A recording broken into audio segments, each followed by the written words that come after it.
आलसी बहू।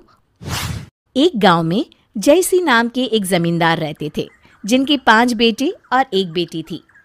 इकलौती बेटी होने के कारण उसे सबसे ज्यादा दुलार भी मिलता था।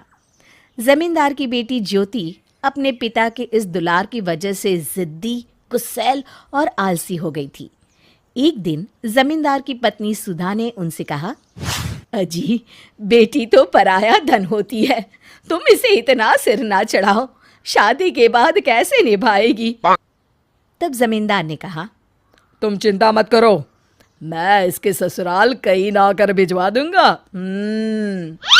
गांव में सभी ज्योति के आलस और गुस्सैल स्वभाव को जानते थे, इसलिए कोई भी उससे शादी नहीं करना चाहता था। समय गुजरता जा रहा था। एक दिन जमींदार ने गांव के सबसे होनहार लड़के रवि को बुलाया और कहा, देखो वीर, तुम्हारे पिता भोलाराम ने मुझसे जो कर्ज लिया है, तुम उसे आज तक चुका रहे हो। तुम मेरी बेटी से शादी कर लो, मैं तुम्हारा वो सारा कर्जा माफ कर दूंगा, और यही मेरी शर्त भी है। मजबूरन रवि को इस शादी के लिए हाँ कहनी पड़ी और दोनों की शादी हो गई।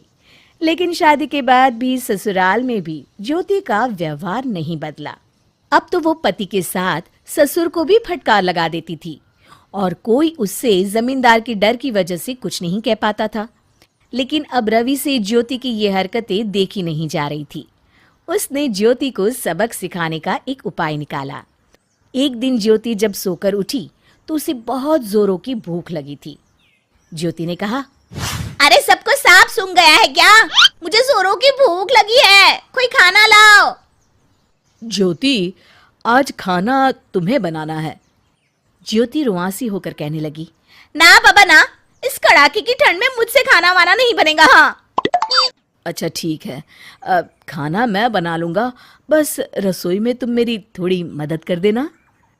अब रवि की बात मानने के अलावा ज्योति के पास कोई चारा नहीं था।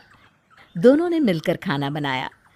रवि खाना खाने के बाद कहता है, ज्योति, मैं खेत पर जा रहा हूँ काम करने, तुम घर में चौकस रहना। हाँ?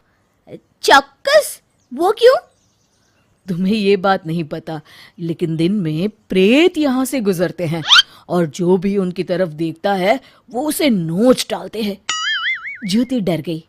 नहीं नहीं, तब तो मैं यहाँ नहीं रहूंगी। तो क्या तुम मेरे साथ खेत चलोगी? मैं इस ठंड में बाहर नहीं जा सकती। लेकिन एक बात तो बताओ, ये प्रेत तुम्हारे सामने क्यों नहीं आते?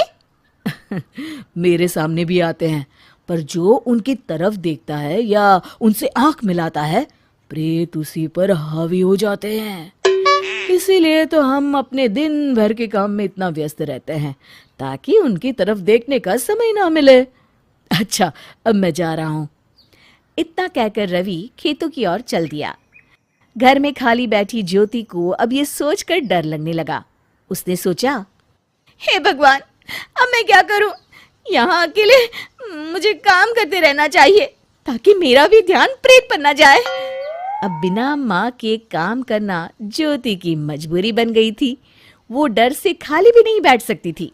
उसने मन में सोचा, रवि के आने से पहले क्यों ना खाना ही बना लूं। उस रात को खाना ज्योति ने बनाया। रवि जब घर आया तो देखा पूरा घर साफ होने के साथ साथ रात का खाना भी बन गया है। ये देखकर वो बहुत ही खुश हुआ। ज्योति ने कहा, आज प्रेत नहीं आए जी, मैं पूरा दिन काम में ही जुटी रही। हाँ, तभी शायद वो बगल से निकल गए होंगे।